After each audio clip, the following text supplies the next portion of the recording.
سلام دوستان، به ویدیوی من خوش اومدین. بریم با هم نحوه گذاشتن مو روی سر عروسک رو ببینیم.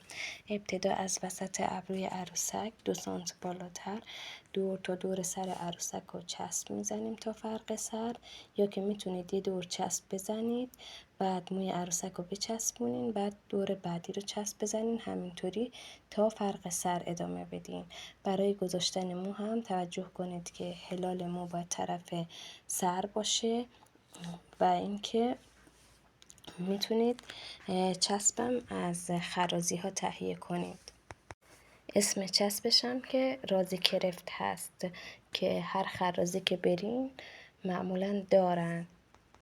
وقتی مو رو تا آخر چسبوندین، انگشت شستتون رو روی فرق سر چند ثانیه نگه دارین تا چسب خودش رو بگیره و مو بچسبه.